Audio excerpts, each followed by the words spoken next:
Meditations with Ryan Slomak. Greetings, hello, and welcome to Meditations. This is a show all about making space for conversation just to see what we can learn from people, and I am your host, Ryan Zlomak.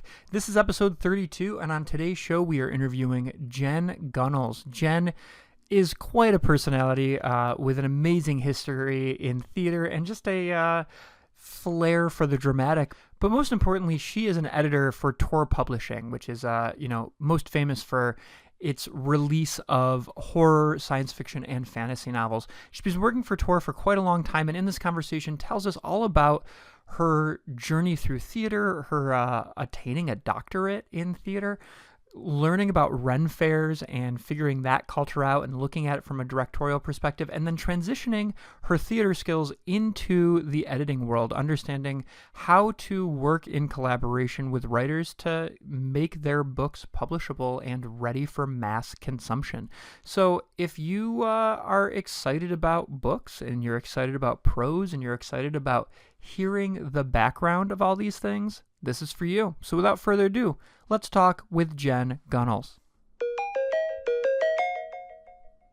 Jen, thanks so much for joining the show. And even before this whole recording started, you and I were nerding about it, about the importance of morphing spaces and making sure that the places where we work and live are sort of important to us. And you've talked about keeping skull motifs everywhere you go. And I figure since we're in spooky season, tell us a little bit about how you decorate your office in skulls. Oh gosh. The largest skull that I have is, interestingly enough, a beautiful beach towel that I got in Cozumel on a vacation. And it's this giant skull with tentacles coming out of it, very beautifully curled. There's a little rose carved into the skull. It's just very, very nice. My office partner, which is where I am right now, is another fellow editor at Nightfire, and she also has a lot of skulls. I think I've just always had a lot of skulls. I have them through my apartment, and if it's not a skull, it's skull adjacent. So yeah, I don't know. It's that memento mori. When you say skull adjacent, are you like walking by a femur on the way to the kitchen? Like, Yeah, exactly. That's exactly what that is. It's my defensive femur in case somebody, comes in that's not supposed to be there. Just club them gently and say, no, no. Um, yeah, I like ravens, I like wolves, I like skulls. But at the same time, I like really cool embroidery, and I also like knit items and textiles. So it's a broad interest of things. well, part of the reason I'm interested in that is because obviously in the world of editorial, you're very much interested in symbols and what's going to resonate with people and what symbols are going to Hmm. resonate with people. So we'll be coming back to that later, but I like to start talking about sort of growing up and what youth was like for you. You're somebody with a vast amount of interests and a really interesting trajectory even before you jumped into your career. But if I understand correctly, you grew up in Michigan? I did, yes, in Holly, Michigan, which is if you held up your hand, like Michiganders do, and pointed to roughly the middle of your hand near the fatty portion of your thumb pad right there, that would be Holly. And what is Holly, Michigan known for? Um, Mount Holly, which is where I went skiing. My parents didn't live too far away from that, so it was really, really easy to just go there in the evenings and ski for a while.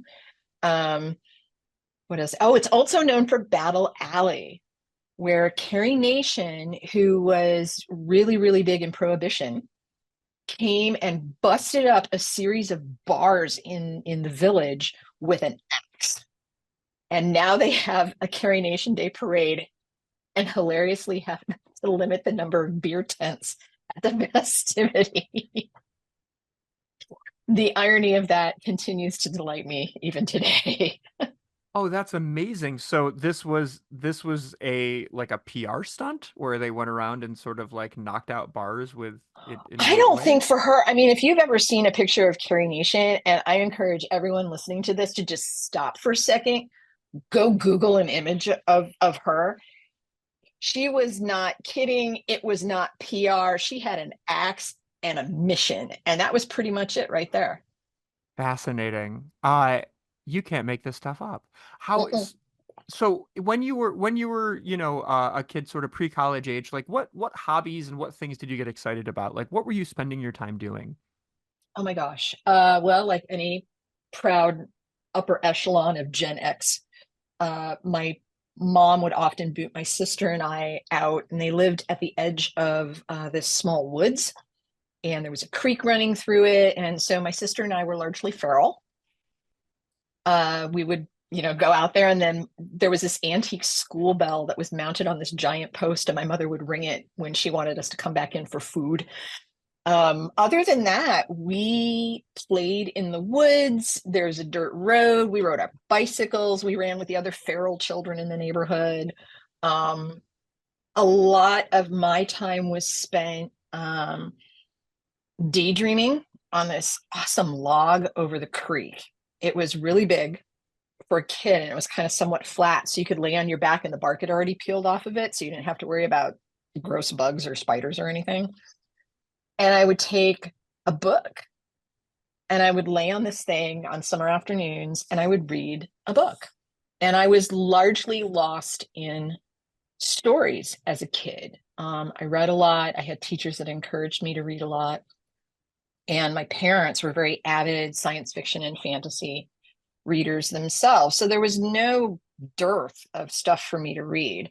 And no one yelled at me for reading too much. There was none of this, get your nose out of a book. It was just like, all right, she's not causing any trouble, so I guess we're good. Um, and that was pretty much my childhood. It was spent involved in stories.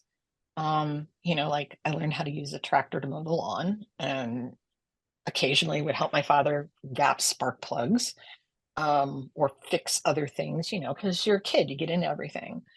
Going to flea markets. Yeah, it was just pretty much a very northern US upbringing, very out in the woods, very rural, um, pretty generic, dare I say. I mean, but when you've got this like picturesque place to go and read a book, I'd say that, elevates it a smidge. What did your what did your family members do? What did your parents do professionally? My dad worked as he worked for DuPont, original equipment manufacturer. So he was in charge of shading paint. He was a chemist, but was really into the physics of color and how people perceive color and how can that be reproduced. Um, as I got older, I did an internship, basically standardizing, and I think they still use some of these things, standardizing some of the training practices. For instance, they had this training video, and I thought there's something wrong with this, and it was because it was a color training video that had been filmed in black and white. Um, so I had a moment of, oh, that's what's problematic. So I learned how to do things like use spectrometers and matching color panels, and understanding how we perceive color and weird things like, oh gosh, yield stress for a viscosity and what a metameric pair was. So some weird physics stuff. Um, so that's what he did. My mom was largely stay at home, but she was very crafty. She did things like studying with basket weaving. So she's worked with some really interesting Native American basket weavers. She was always doing something. She was always reading. Uh, I think my love of reading comes from the fact that my mom would read Dr. Seuss, in particular the Lorax, but she would do all the voices. Like that was the thing. And we didn't want my dad to read because my dad wouldn't do the voices, and that was not as exciting. Um, so yeah, and she would take us to the library because when it was hot, nobody had air conditioning back then. So you'd go to the library where it was cool. And she would tell us you can go and pick any three books that you want, and would just set us loose in the appropriate area of the library. The librarians, made sure we didn't destroy anything. And, we would walk out with things like Patricia Coombs' Dory the Witch books. I particularly loved those. Um, and what are some of my other favorite ones? Um, The Last of the Really Great Wangdoodles, My Side of the Mountain, um, Mandy. Uh, so things like that were very interesting to me. But yeah, it was just a pretty idyllic, you know, the usual school bullies and, you know, scrappiness and books and doing well in school and going on family vacations. Yeah, just nothing crazy. Well, so the other thing I'm wondering about your youth kind of before going to college is you ended up devoting in college a very significant portion of your time to theater related items, and I'm curious if there Yeah. was a theater interest when you were younger. Yeah, definitely. We would do these little school plays in elementary school. We had this insane art teacher. Oh my Lord, she was amazing. Miss Carmen, completely bug nuts and delightfully chaotic. And she had these things called happenings. And later in college, in graduate school, I learned that she took those from, you know, some theater practice, guerrilla theater practices of the 1960s, also called happenings. But like, I'm in grade school, I don't know these things. And the entire school would participate. And I inevitably was in that. And then we did a couple of things when I was a little older in like fifth and sixth grade. And in sixth grade, we did a version of A Christmas Carol, and I was cast as Scrooge and did really well. So those types of things I was always very interested in. You know, I did the high school musicals. Um, I did Maria in West Side Story when I was a senior. So that was a big thing. And then in college, I went into the sciences, but I still went and volunteered at the theater because, to be perfectly honest, the theater is a great place to go and get social contacts when you don't know anyone. Because all you have to do is show up and say, "Hey, I want to participate. Give me a hammer. I'll help you build a set." And there's instant acceptance. Here, we'll show you how to do this. Here, do you know how to rewire a lighting instrument? Let's show you how. Um, and I was very lucky that um, the college I attended really didn't have a theater department per se. It We had theater classes, but you couldn't get a degree in it. Um, but the students really ran everything and we learned from each other. So the seniors were actually acting as sort of a de facto masters in a master apprentice kind of situation. And we all encouraged each other to not necessarily just focus on one aspect.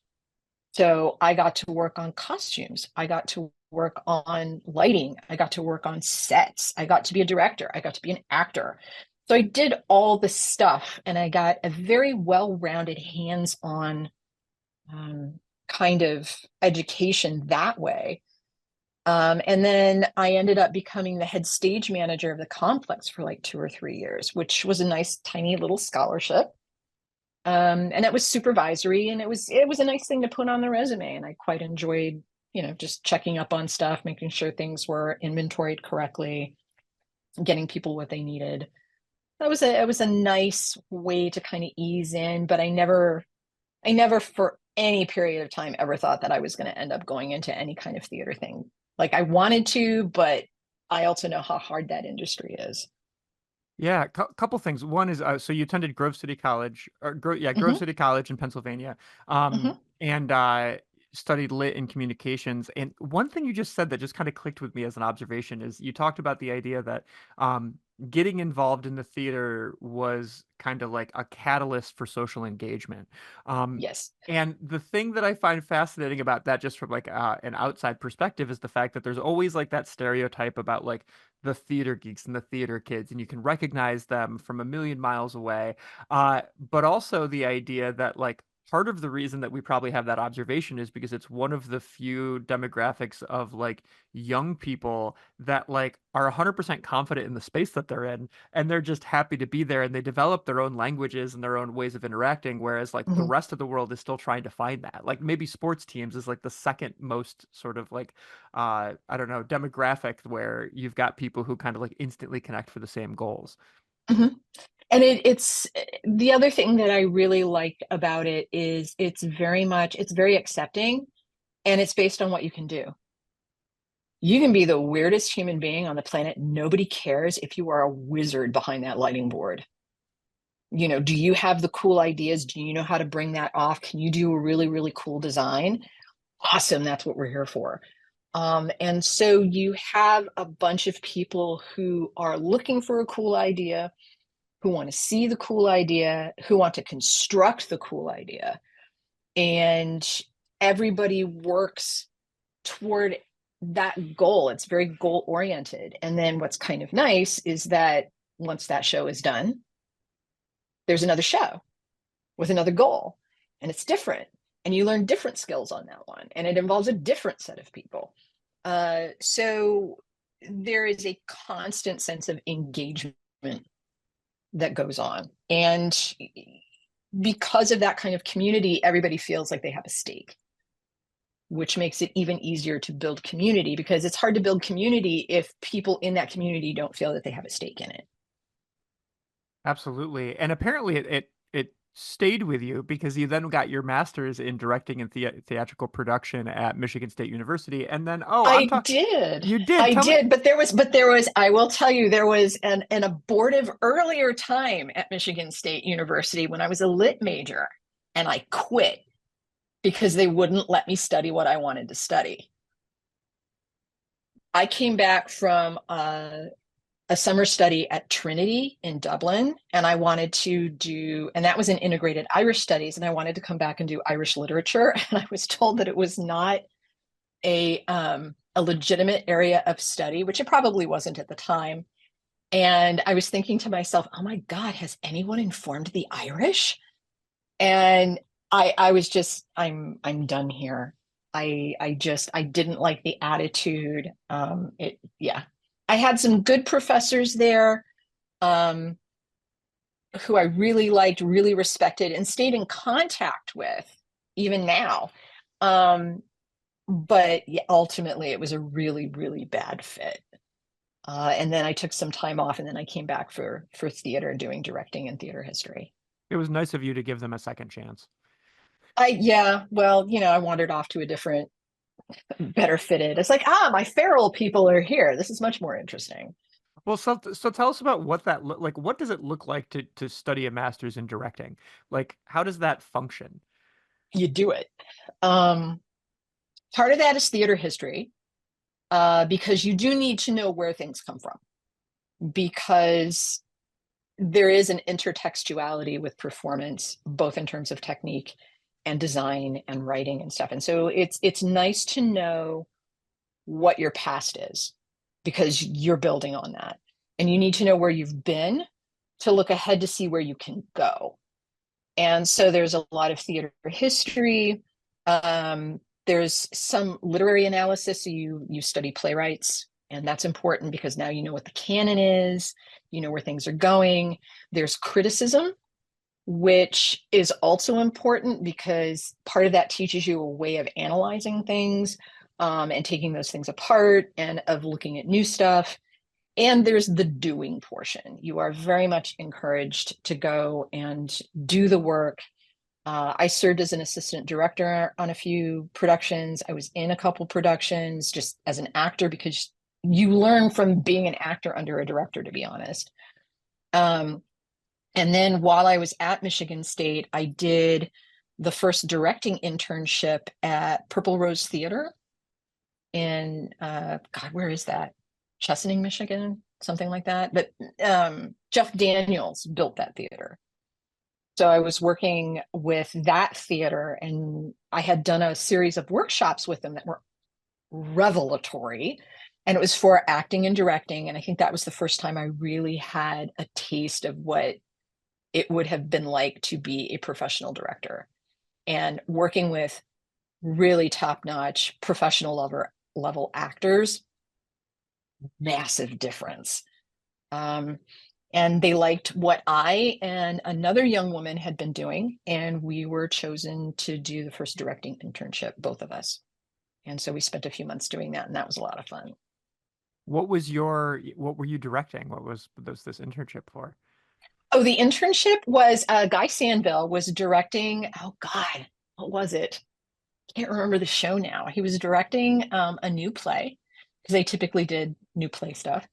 Um, and we got to sit in on the process almost like as assistants to the director.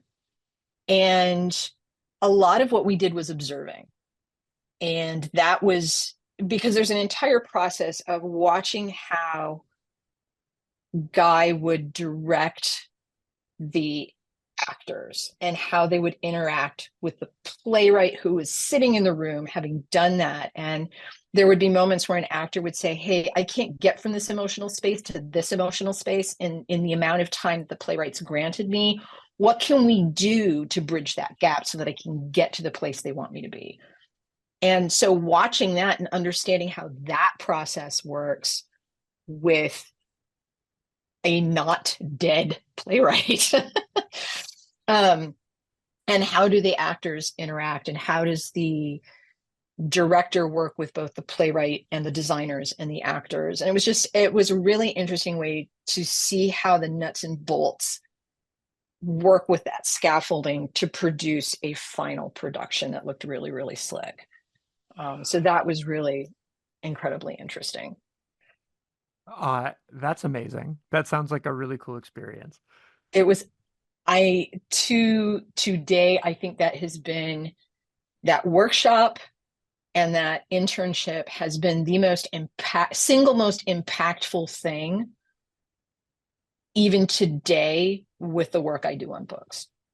It informed me as a way of both looking at texts and looking at action and looking at how to work with creators in that process to mold and move things in ways that aren't necessarily intuitive. So Inter I still do things according to some of the stuff that I learned way back then.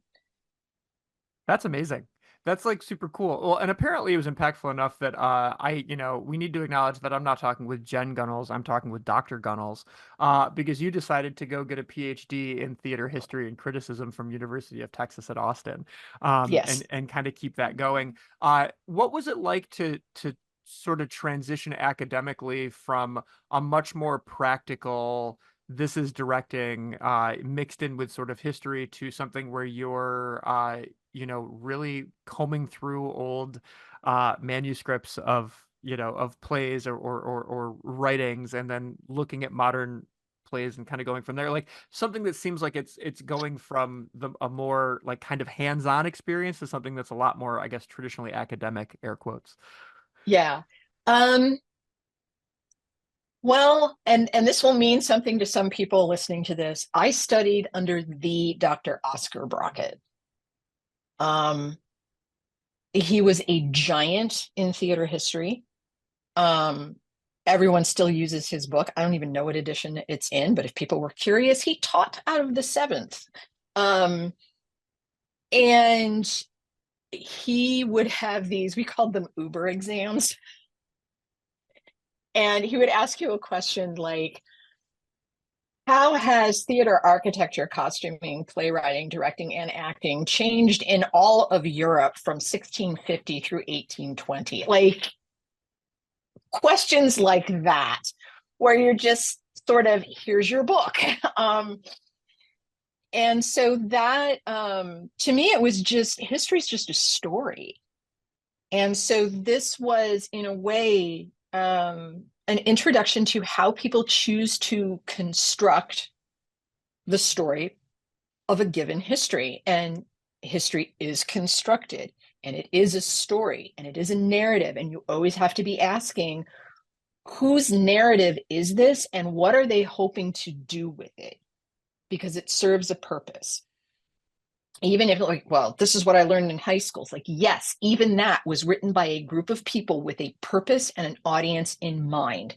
So it taught me how to interrogate everything, to not make assumptions about what I thought this story was doing and who it was for. Um, and that has been very, very useful in picking apart how to tell a story and who's telling the story and why is this story here. Um, so you learn a lot of that. You get some extra hardcore theory, which sometimes is fun and useful. And that's where I learned that, and this is the thing that I think people forget about when they hear literary theory or performance theory or any kind of theory, really. Like, well, people believe this. Theory is not a belief system. Theory is a set of tools. It's like getting a socket set for Christmas and you put it in your toolbox. And then you get maybe some, some other screwdrivers and a hammer. Each one of these things is a specific tool that's meant to construct or take apart a specific thing.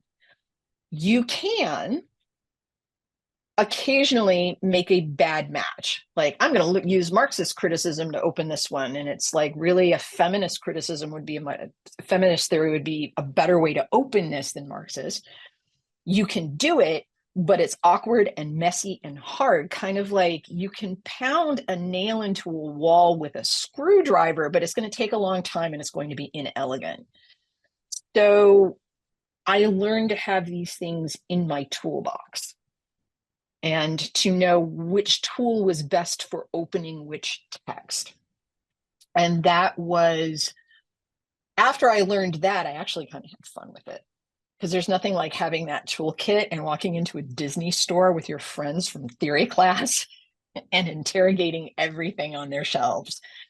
We were asked to leave at one point. Yeah, it was like that. So that was different, but it was a good kind of different, and it gave me a different set of tools for opening up texts.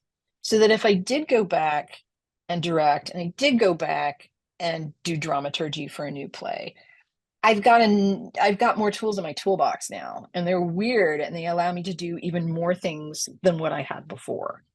So it was very complimentary for me. I don't know if it would have been as useful if I had done it in the other order, where I had all the theory and construction and history first and then went into like the acting and directing. I think I did it in the right order, because in a way, one of the fun things that I heard was theater and performance is one of the few areas of study where you can actively apply the theory to see if you're right or not. You can go out and you can look at the theory and say, okay, how does this work? And then just go and do it. And you can find out in real time if this works. So you can And then develop a theory. You can go and like put on some production at your local theater, see how people right, respond, see how things work, see how the room functions, and then right, walk understand away where. going, well, that wasn't it. Yeah, So that's also been really, really fun. Um, and yeah, and I think the thing, somebody asked me this the other day, what do you get out of this stuff? And after a good deal of thought and several cups of coffee, I came up with the answer that I like to make stuff.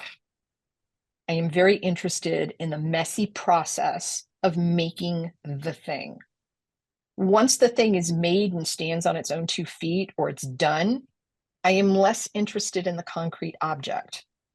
I'm interested in the creative process that gets you there. And that's where I feel most engaged and stimulated. that's awesome.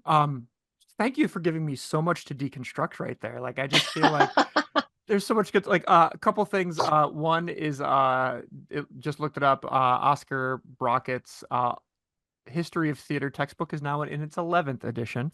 Um, Oh, there we go. Yeah, I knew it's it's good. It's got lots of pictures. And it's yes, there's lots of dialogue online about the fact that if you that he's basically the gold standard for theater He is. history. And it Um, was a privilege to study under him. It really was.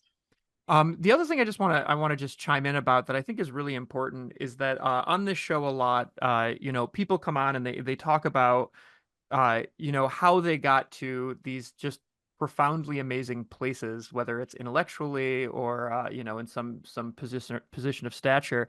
And whenever I talk with people, specifically young people, about like getting to those places, there's always just this anxiety and this like, well, that'll never happen because. But look, they're there. I'm here. Here's the skill set, and I love the way you just broke down your PhD program because to the idea that like, um, a lot of what you were doing was learning the different tool sets of criticism that you could apply to theater. Not that you have to step in with these tool sets, that this is a thing that you're learning and you're figuring out along the way, and that the structures there were there to support you and help you get to this position. Because I think Mhm. oftentimes people just kind of forget that. They're like, oh, I'd never be able to get a doctorate. Like, no, no, these systems are not like a binary switch where you go in and you're like, I am the right material, and then 5 years later you have your doctorate. Like you need to acknowledge that like there are support systems to help you get from, point A to point B.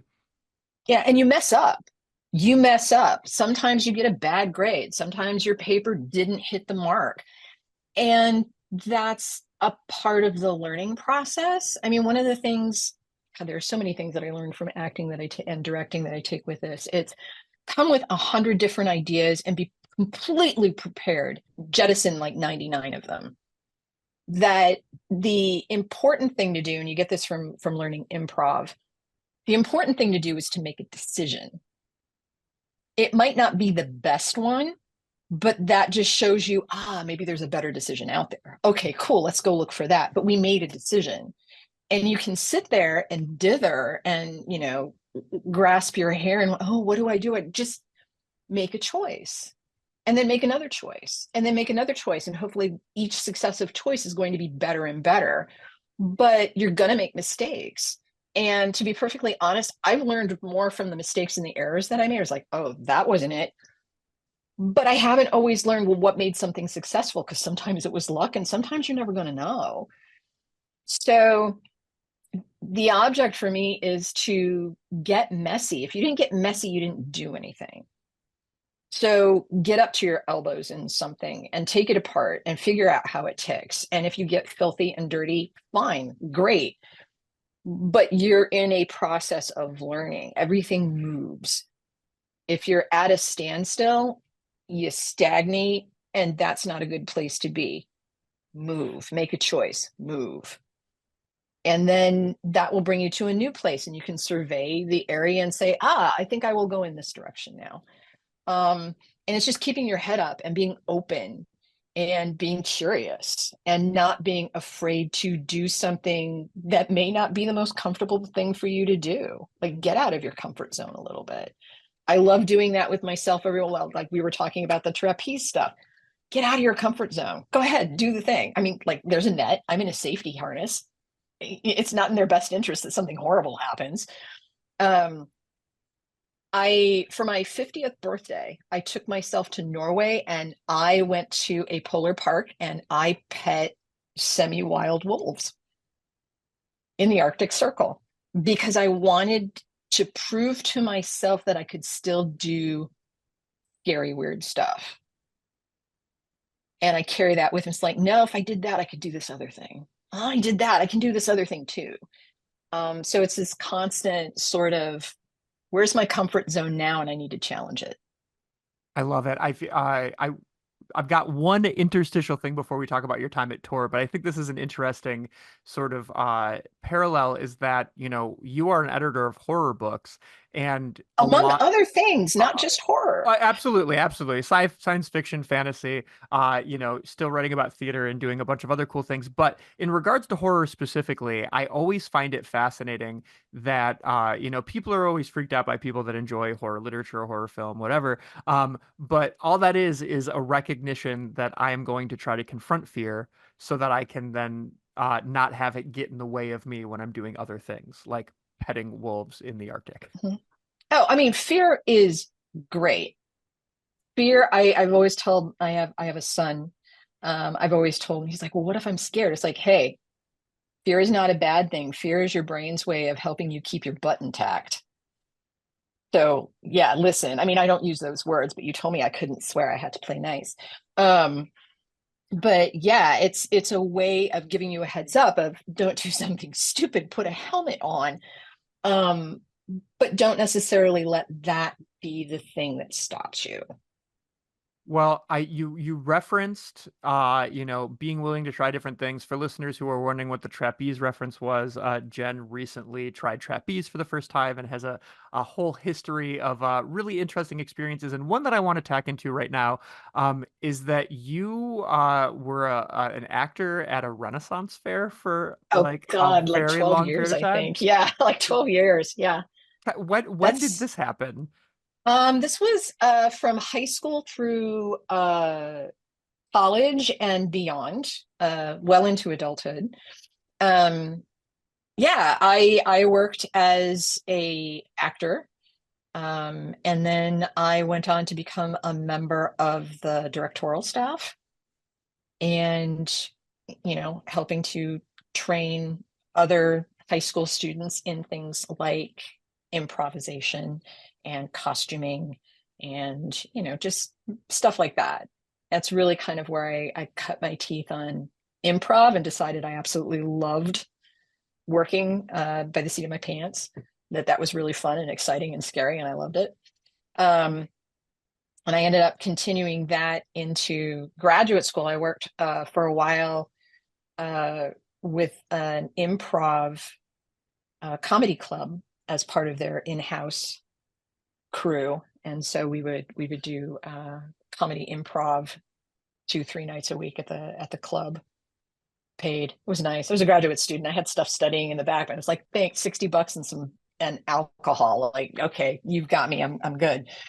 Um, but that, yeah, it was a lot of fun, and it was at the Michigan Ren Fair. And I was a musician there. I did some singing there. And then eventually I was on the royal court as Isabella Borgia, the eldest of the Borgia sisters. Lucretia was the young, stupid one.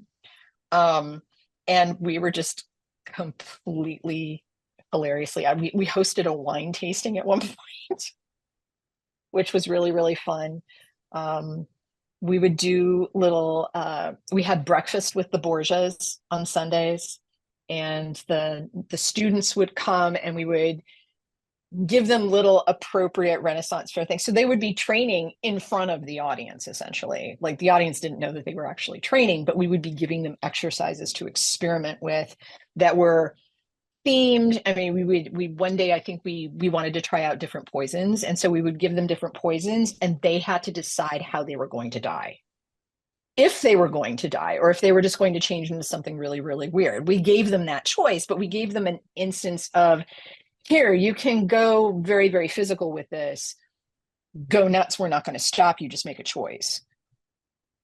Interesting. Yeah, it was fun. I want to just stay in this space a little longer because I think it's interesting just in the sense that like if we think about if we think about a Renaissance fair as live theater that is taking place every day for the span of like 4 months or whatever it is, um, you got to find ways to develop systems that keep the audience intrigued, but also ensure that you're keeping your sorry, you're keeping your actors intrigued, that the systems are Mhm. functioning, that you're maximizing the resources you have. Like as a director, like you just gave that poison example, which is just wonderful. But like how, especially someone who was, like slowly learning this over and over again for like the span of a little over a decade, like how did you start to rethink what a Renaissance fair could be doing from that sort of directorial position? Well, hilariously, I wrote my thesis and my dissertation on run fairs. They are freely available to the public. I mean, you can look them up and download them if you want to, if you're into it. Um, I think the, I mean, the thing that you have to keep in mind is Ren fairs are not an accurate portrayal of history. They were never meant to be. And they are commercial. These are not there for accurate portrayals. They are not there for, historical performance. They are there to make money. As such, it's easier to think of them as tourist destinations that are historically themed. So if you were to get yourself that, a Forders of the English Renaissance, there are experiences that tell you you are there. Experiences like a turkey leg, experiences like a joust. It doesn't matter that they are not historically accurate. It matters that the perception is that they're historically accurate, because if you don't have those experiences, you didn't go to a Ren fair. And so that's a way of looking at it from an audience standpoint is, I want my audience to feel like they went there. What is my audience's perception? Not my perception, not history's perception, but what is the audience's perception of being in this time period? Because it's not like I can hand them plague or, body lice or ticks, because nobody likes that, but it is historically accurate. So you're looking to, how can I give this tourist a taste of a historical period, let them have a good time, and, make them happy to have handed me their money. And so you make series of choices based on that. I have an entire dissertation devoted to this very topic. I had to build my own theoretical framework because it didn't exist. And for those people who are interested, it's called "Let the Car Burn, We're Going to the Fair." And it starts with a true anecdote of where that very accurate quote came from. And it looks at 3 different Renaissance fairs in the United States and what they do differently and why they choose to do it that way, and how that interacts with notions of history and heritage. Awesome. Well, Dr. Jen, thank you for that. Um, so I want to, we clearly we are people who can talk about a lot of different things. And you reviewed theater for the New York Review for Science Fiction, and Mm-hmm. you did a bunch of other really cool things. But since 2015, you've been working with Tor Publishing. Initially as an assistant editor to associate editor to full-time editor. Woo! To full Uh, editor. and I'm curious if you can tell us about, your journey to Tor, and then we'll kind of get into the nitty gritty about what it means to be an editor. My journey to Tor is very, very simple. Um, I knew a senior editor who was the head of the New York Review of Science Fiction, David Hartwell. And I had just gotten divorced, had no job, had no hope of having a job because I'd been a stay-at-home mom forever. So one of my points of anger is this, well, you're not qualified for anything. It's like, hi, moms, in Ryan's listening audience. Someone actually said that to me.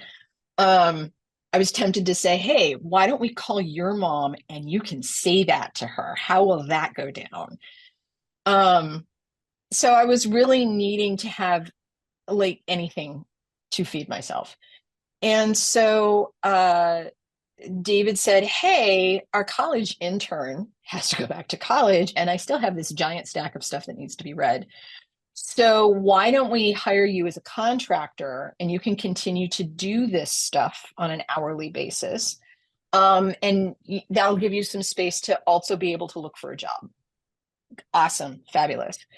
And then like 2 or 3 months later, they had a couple of editors leave for various reasons. And so they needed staffing. And I happened to be sitting and warming the bench.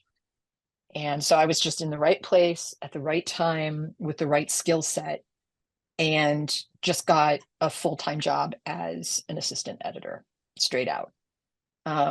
If I can, And I don't mean to interject here real quick, but I just want to put this out there that like David Hartwell is huge in the science fiction industry.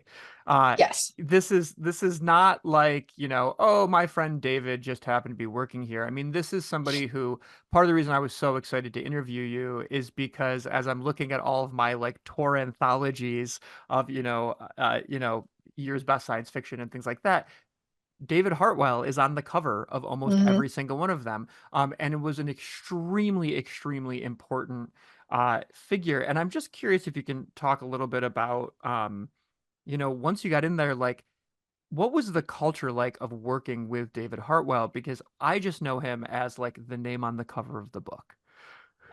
Yeah, working with David. David was often not in the office because he was out and about at various cons, talking to various people, doing various workshops. So there were very rare periods where he was in for several days in a row. So I was largely feral. When he was there, I did learn publishing really works as a kind of apprentice system. So you have someone showing you how to do things like a P&L, which is a profit loss statement. And those are the things that we use to help us determine like what an advance should look like. And everybody has their different algorithms and different ways of doing that. But you need to know how to do that because ultimately we're here to make money. So you have to learn how to do that. You have to learn how to understand what sales numbers say and where they come from. You need to start to have an idea of, how do you choose a cover for a book? How do you know where something fits within a wider framework of what's currently available out there from not just you and your publisher, but from other publishers of similar material? And so, I had worked with David on the New York Review of Science Fiction. And so I got a lot of that before I even showed up. And then after that, it was very much here, basically being a dog's body. Do this, do this, all the expected stuff that you would do if you apprenticed. And then you essentially learn by doing, you start absorbing these things. And I rose to associate editor. And when I was associate editor, was when David died. There was an accident involving, ironically, a bookshelf. And I ended up inheriting that list. And now I've got, oh my God, I'm an untried editor. Up until that point, I hadn't really acquired anything. And what do I do? And luckily, Patrick Nielsen Hayden was one of the people that stepped in, also a very big person in the industry. He stepped in and said, hey, and he acted like a mentor to me and filled in some of those blanks and filled in some of this is how you diplomatically go about doing some of these things. And helped guide me through that period where there's this backlist. There's a bunch of authors who are with David or waiting to be with David, but now like there's me and how do we handle this? And so I ended up having to go through what I appreciated as being a very diplomatic sort of, this is how we're moving things. And I inherited some authors like Ellie Modisett and several others going forward. And then I started acquiring more and more stuff for myself. But yeah, it's an apprentice system, and there's good times and there's bad times. And there's times where like, yes, you'd love to smother people with a pillow, just like literally every other industry, up to and including theater. So that's kind of where I came out. I had to learn everything on the job because it's not like I'd edited stuff before. Like you don't write papers in college and work on a science fiction review without knowing how to edit things. But this was like the first time I was getting the nuts and bolts of non-editing stuff. Like this is how you write copy. This is how you put together a cover memo for the art department. This is like the P&L. This is how you do these nuts and bolts things that are the less romantic side of publishing. I just want to throw in a little I don't know, sales pitch, which is you did edit a book called Geek Theater in 2014. I did. So you had that experience. Yeah, 100%. And I knew all the people who contributed were all people that I knew socially. They're all colleagues. And Erin, my co-editor, it was like her brainchild. She's like, we should do this thing. I'm like, okay, cool. Um, and I contacted people like Andrea Hairston and John Kessel and James Patrick Kelly to see if they had, and James Morrow, just the kind of what do you guys have that I can use? And we wanted to go with varying lengths because people are going to want to do varying lengths of shows. So we might just have long stuff and short stuff. And that was really fun because I don't think a lot of spec fic for the stage is out there. And what I did with the New York Review of Science Fiction was predominantly look at staged spec fic. And there's a lot more now than there was then. Like it's really taken off. And there's a festival in Chicago, there's a festival out in LA, and they all do like science fiction and fantasy and horror on stage. One of my own authors, Nat Cassidy, is a very highly decorated playwright here in New York. He also just happens to write horror novels that are really disturbing. Well, the only reason I bring that up, one, because it's an amazing accolade, but also because, you're just sort of natural, and I think this probably comes from the theater background, but your natural networking capability, uh, you know, all of a sudden transcended to books and literature when you did this geek theater, uh, you know, Mm-hmm. play book, and then so then making your way to Tor, uh like I can see where you have those systems already sort of built into you. So like being able, so David recognizing that in you and being like, oh, well, if we can get the logistical stuff in order, then this is going to be a really good fit. Yeah, and this comes out when you look at oh God, who is it? Design thinking.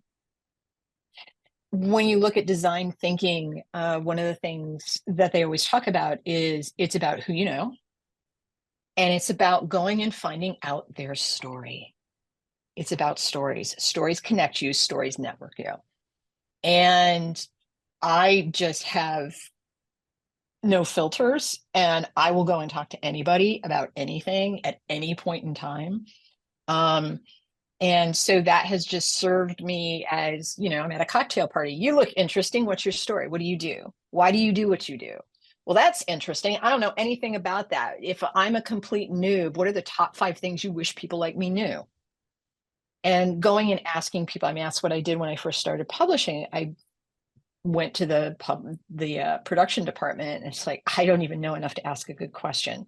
What are the top 5 things that I really need to know as an editor that you wish editors knew? Go.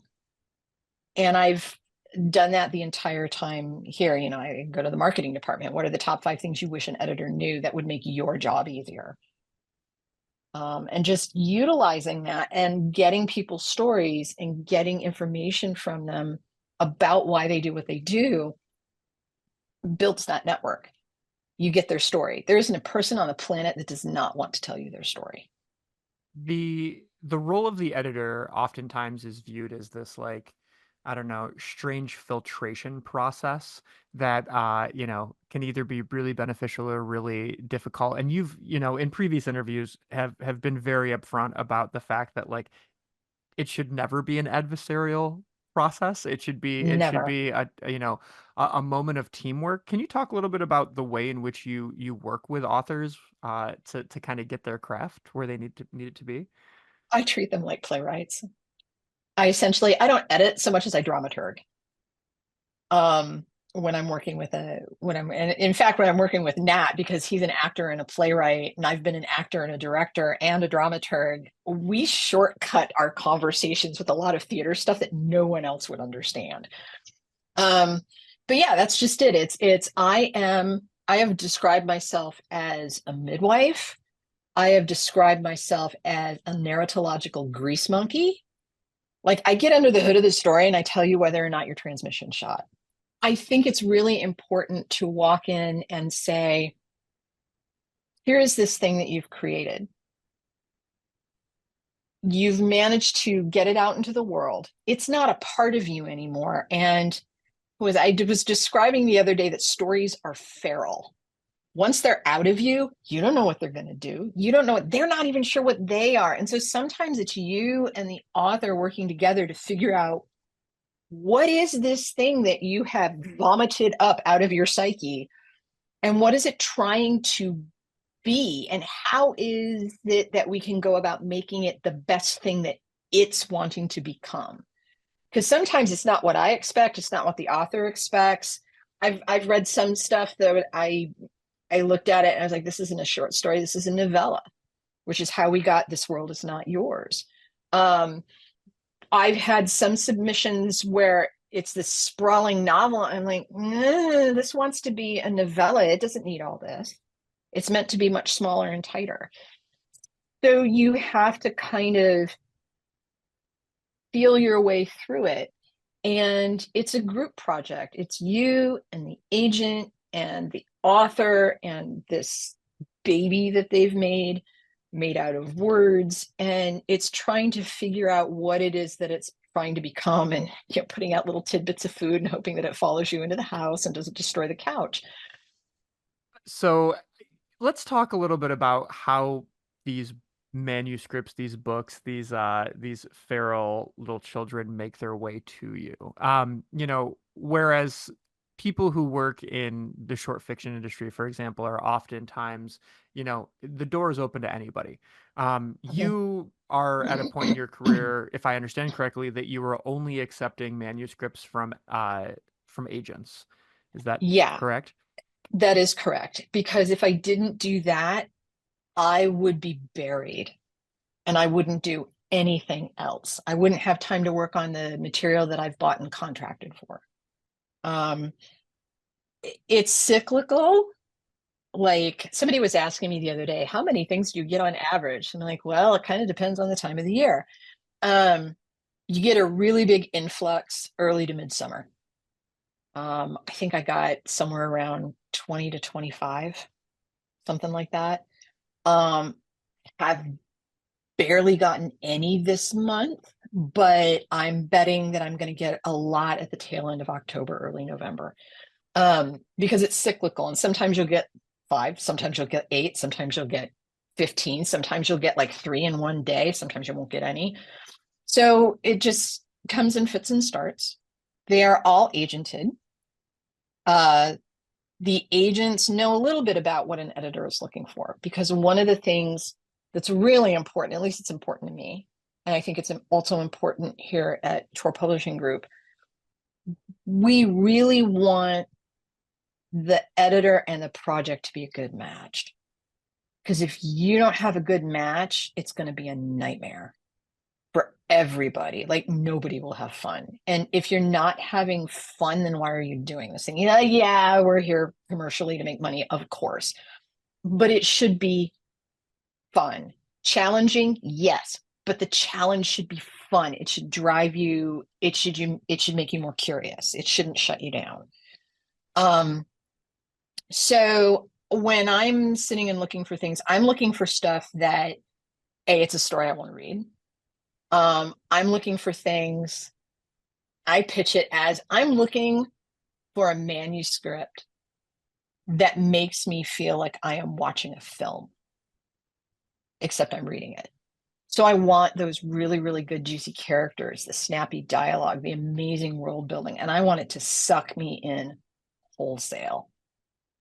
And if it's not doing that, then I'm not the right editor for it. And that doesn't mean that it's a bad story. It just means that I'm not the best person to bring out the best in this project.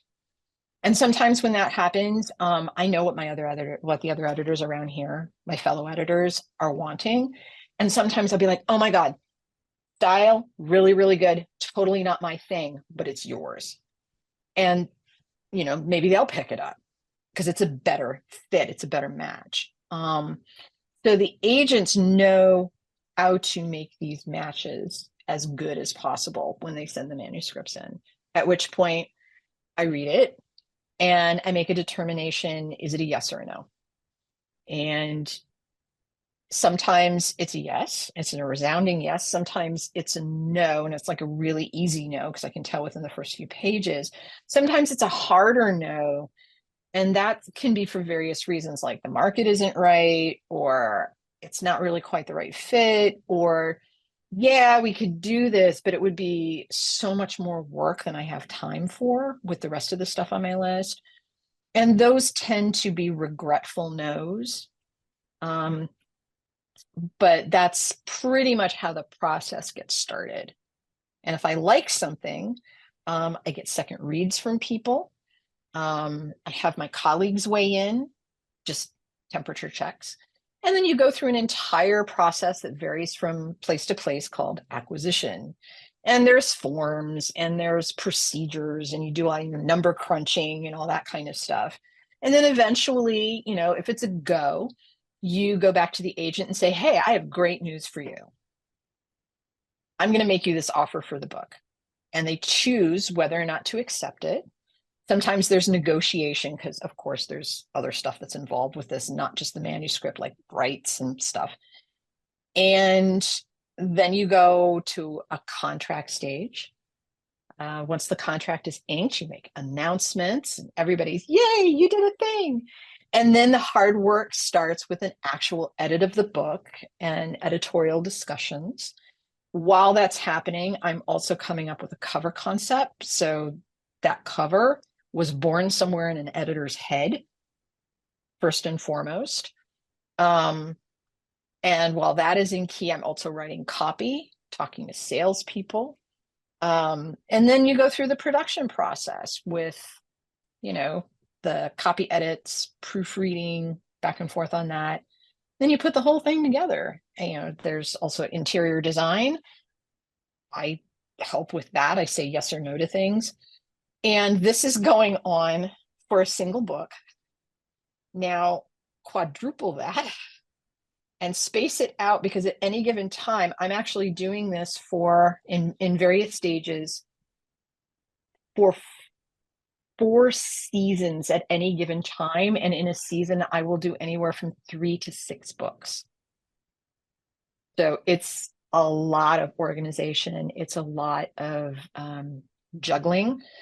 So if you are poorly organized, being an editor is not for you. I have spreadsheets, and I have spreadsheets of spreadsheets, all just to keep stuff organized, to know where the dates are. So you have the luxury, well, I hope it's a luxury of having this job in New York City. Yes. And Tor headquarters, which I want to just point out that I keep saying Tor, Tor, Tor, Tor, Tor. Yes, Tor is a publishing, but there's Tor Publishing, there's Tor.com, and there's Nightfire, which are if I understand, the sort of 3 places where you're helping get things published. Um, One of the things, and this is something that people don't normally realize, is publishing in one of the big five is a series of umbrellas. Core Publishing Group is a collection of several different imprints: Tor, Forge, Tor.com, Nightfire, Torteen, Starscape, and now Bramble, which is our romance imprint, which just had its first year anniversary yesterday. And so those 7 imprints, and I'm pretty sure I got all of them, God help me, all fall under the Tor Publishing Group. The Tor Publishing Group is under the umbrella of Macmillan US Publishing. There are other imprints under Macmillan that are also, in the same building with us. FSG, St. Martin's, Fievel and Friends. So like a whole bunch of other ones. Flatiron Books is here. So it's best to think of publishing as a series of umbrellas. They're not necessarily discrete. It's got a really epic family tree. It can get complicated. So I typically acquire.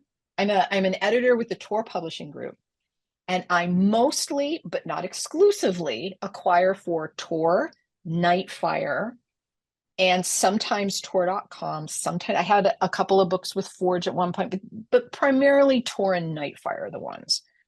Wouldn't rule out Bramble. I just haven't found anything that I would find appropriate for Bramble that would really be a good project for me. Well, and the only reason I put it out there is because I think it's important to recognize that your purview is within these imprints, and that Mm-hmm. when books are coming in and you're not only saying like, all right, I'm jazzed about this project, I think this is going to work for me in collaboration with the author and the agent, you're also looking on the other end and saying, all right, now this is a book that is, that I can envision in Nightfire or I can envision Hmm. in on Tor.com.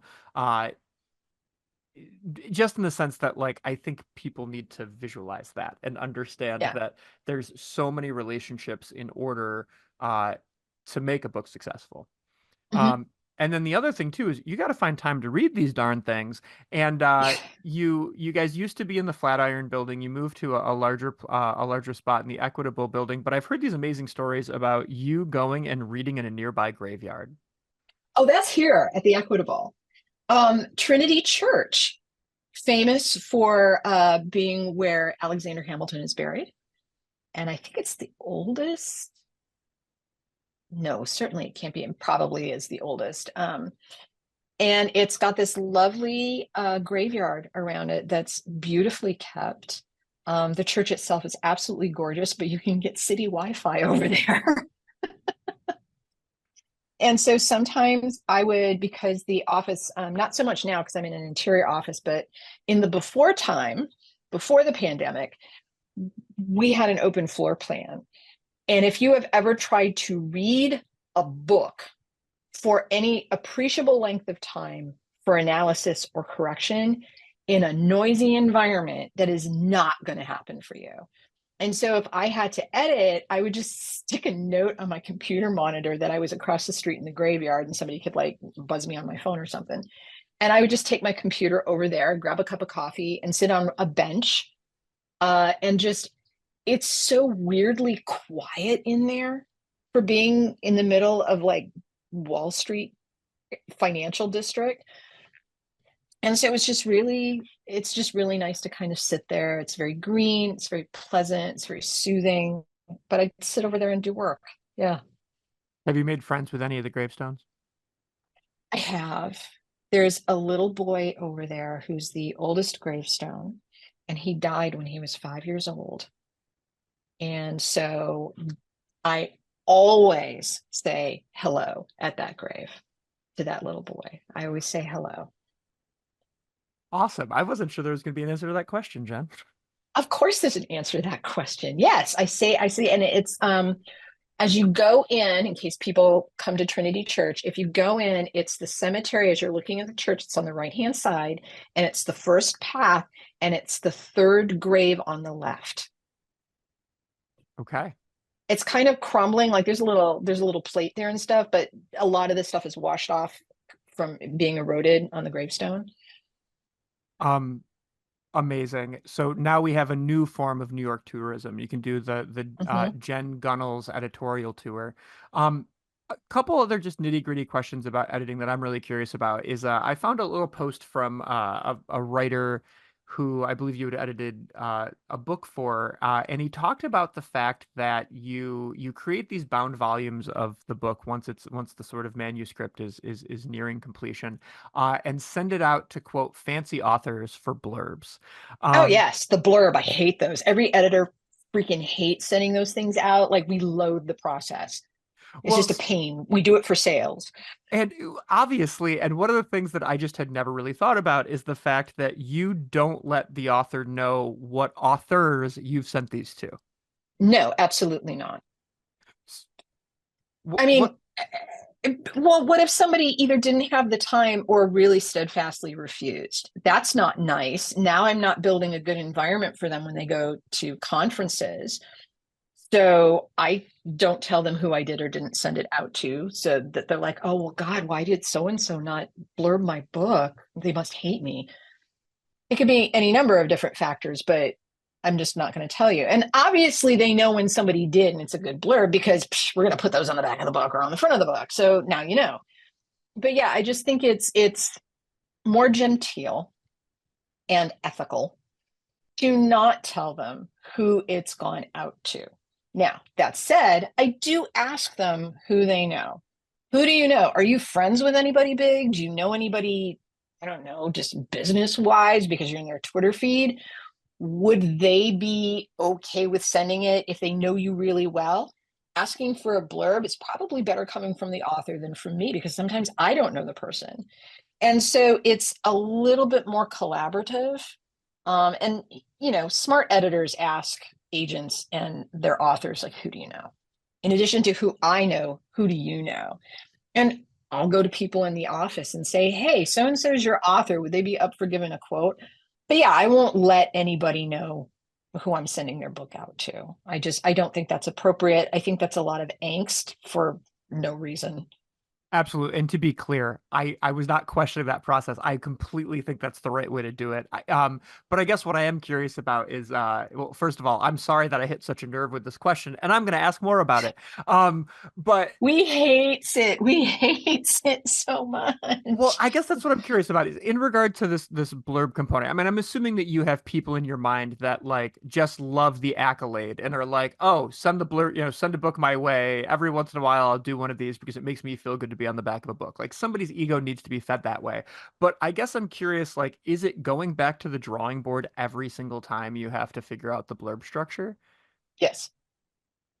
I mean, I have people like typically send things to, but I think the reason I hate this, and a number of authors hate this, so I mean, it's not just me, is we are asking very busy people to give us their time for free for a quote to go on a book that may or may not be more sales. And I mean, I'm not the first person to mention this. A couple of years ago, a Nobel Prize winning novelist wrote into the New York Times basically saying the blurb's got to die. Like, this is just so we do it because we're supposed to, and ostensibly it's supposed to improve sales and give booksellers an idea of how to place the book. But there are a number of authors and editors who are kind of, sighing, going, God, do we still need to be doing this? Because it is time consuming. And a lot of the authors that they want to give blurbs are already gigantic authors. They're busy. They're working, they're doing their own speaking things. And now you're asking them to do free work for you. I mean, if they want to do it, that's great. But I think a little bit too much reliance has been put on these things. And I don't like being an author is already hard. And a lot of times you can't just be an author as your only job. And I always feel kind of squirmingly uncomfortable asking someone to do something, often for a stranger, where you're not getting paid and I'm asking for your time. I'm always appreciative of the time, and I thoroughly let them know it's like, if you don't have the time, you can say no. I'm not going to get offended at all. But it is an imposition. And I feel kind of skeevy making that imposition on people who time is precious. It's also really interesting just in a time where our own online publishing capability or fancy authors' online publishing capability is Mm-hmm. oftentimes even more beneficial. I learned about an author recently whose entire career basically got going because Stephen King tweeted something about him. I Oh mean yeah. that's way more effective than having the blurb on a book that still has to have shelf space, has to be presented in a certain way to make sure that the blurb is there. You can have those things Mm-hmm. listed in your Twitter descriptions or sorry, your Amazon descriptions, but is that going to be as impactful as 15 million Yeah. people And I seeing mean, somebody posting about it? we do need to make an impactful splash, and we do need to go out big, and people do need to do this. I mean, I think we need to start examining some ways that we can do that and leverage it in a way that is beneficial to the community as a whole and not just the book. Like, I mean, I know how I would feel if I had a stack of 80 things that people wanted me to read for a quote. Yeah. I want to you've been very generous with your time. I just got a couple last questions for you, Jen, and Sure. I want to talk about publishing and hopefully end this on a manner that's a little more positive and exciting, which is you just alluded to the idea that um an editor, the cover for a book is oftentimes the seed is planted in the head of the editor. And I Mhm. was curious if you could tell us, if there's any sort of covers that you take exceptional pride in of books that you've worked on, because of the role that you've played in getting them displayed. Um, I absolutely love the books. Do I have them up here? Oh yeah, I have both of them. I will show you. Um, I know that the listeners do not have the illustration for this, but they can go and look it up. So um, both of these are Nat Cassidy because he just writes so evocatively. It's almost too easy to do stuff. So, for instance, Mary, this right here, uh, it's a spoof on self-care. There's a woman laying with her back to the audience inside a bathtub. There's the glass of wine, the journal. She's got a pillowcase over her head, and both of her arms are resting on the lip of the tub. And there's another arm coming out of the bathtub and gripping her hand. Um, so that's creepy and weird. It's a horror novel, obviously. Um, the original one, we had more than one hand coming out, but people deemed that too spooky. They were too creeped out by it. And I was just like, okay, that's disappointing, but okay. I'll just point out And, it's a very subtle uh the hand coming out of the bathtub is something where if you look at it kind of quick, you're like, oh, it's somebody just chilling out, and it's a little ominous. And then when you look at it closer, you notice the piece of the picture that sets you off a little bit. yeah. And this one, this is nestlings, which is this kind of skeletal bird. This is directly inspired by Lake Nacron, which is the most alkaline body of water on the planet. And so animals who rest there, even just rest there, end up basically becoming calcified while they're sitting there. And there's this bird with calcified feathers and its skull. And I was just like, oh God, this needs to be a horror novel cover. And then Nat gave me nestlings, and I knew exactly where I was going to use it.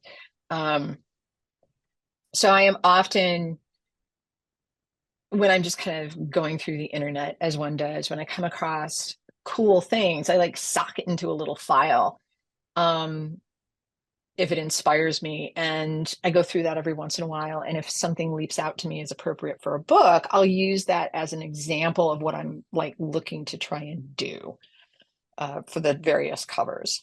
One cover, the cover for The Last Watch by J.S. Dewis, that was inspired by a short little, but like a little GIF or something like that. GIF, my bad. It's Friday. I'm tired. And it was this cartoon person, 3D, pulling themselves along a sidewalk, and this looked like it was like real film, completely dissolving as he's pulling himself forward. And the conceit in this book is that if you hit a portion of the divide, it causes everything to unravel. And that image, even though it was moving and 3D, it's like, oh my God, could we do something like this for a book cover? And that's where that cover came from. So I never know. And my son occasionally says, oh, hey, Mom, have you seen this? And he'll send me stuff. I'm like, oh, that's really cool and disturbing. Let's put that in the file. Yeah, so it comes from a lot of different things. Sometimes I'm inspired. Sometimes I know that that's the right image, but I don't know what book that is yet. That book hasn't come to me. I love it. So I just put Well, in a file. I'm so excited to see what comes out of that brain of yours as I look at your literary output in the coming weeks, months, and years. Last question for you is that we talked about your connection to theater. We've talked about, your ability to sort of deconstruct things. One thing we haven't talked about is your fascination with self-defense. And you have a third degree black belt in I'm terrible at pronunciation, but is it Shotokan karate? Yeah, Shotokan. Shotokan karate, and you also have a remarkable sword collection. And Mm-hmm. I'm curious if you could tell us a little bit about your fascination with these things. I always liked stage combat. And when I was at the Ren Fair, sometimes the guys that would do the sword fighting stuff would teach me some very basic stage combat, which was a lot of fun. And I just kind of kept up with it. Um, and then, and now I'm doing boxing and eventually doing kickboxing just because it's a good workout. I did karate because there was an all-female karate dojo in Austin, Texas. And I knew some of the people over in the lit department because I worked with the division of rhetoric and composition.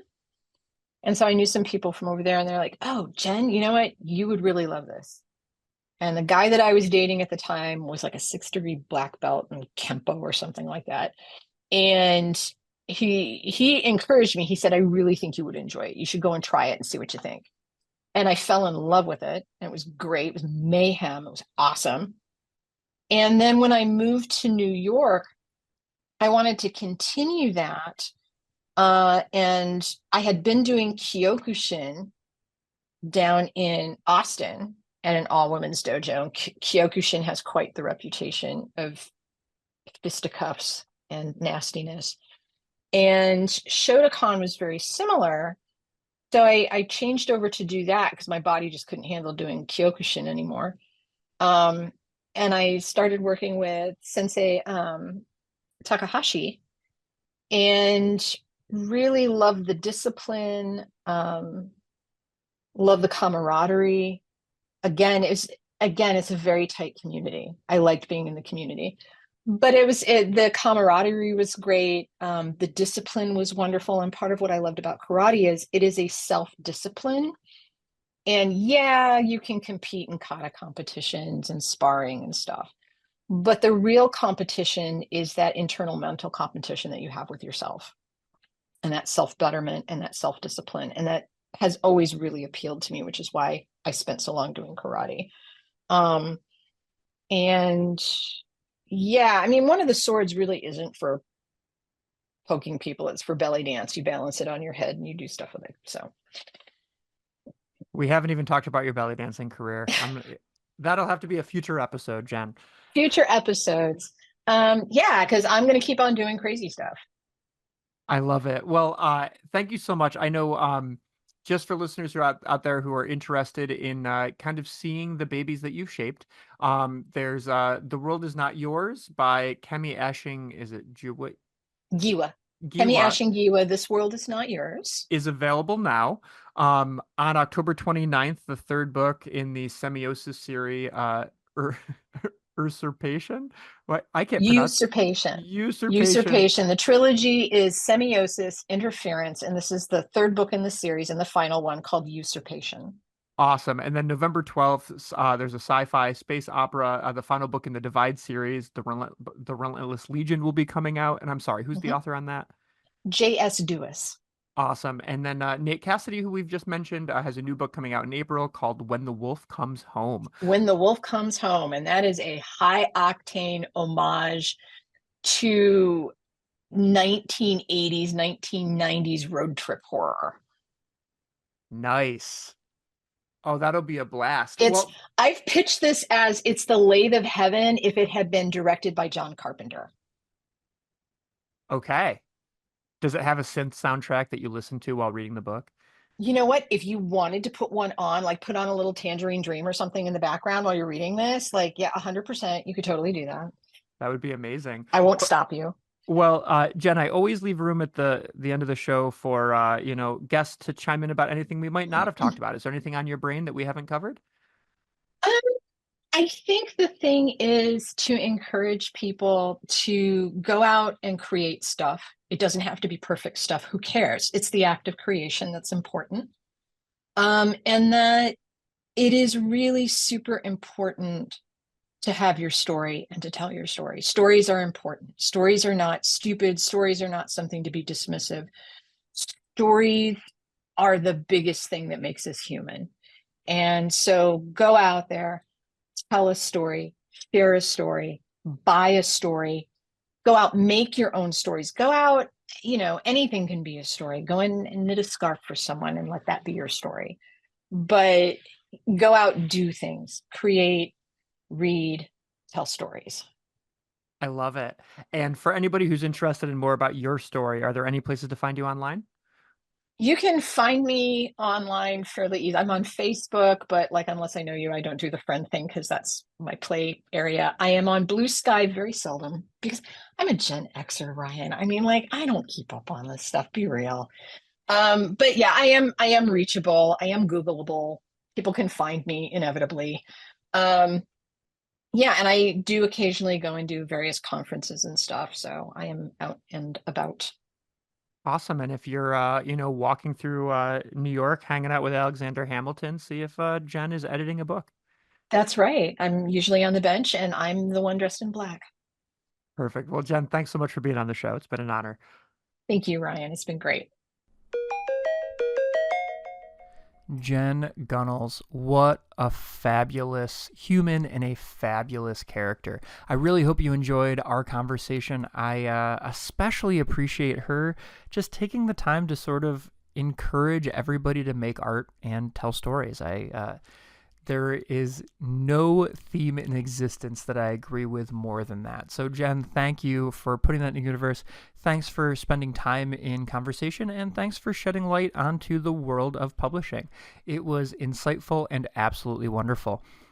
As always, we've got another cool episode coming. On October 23rd, Joel Capolongo is going to be on the show.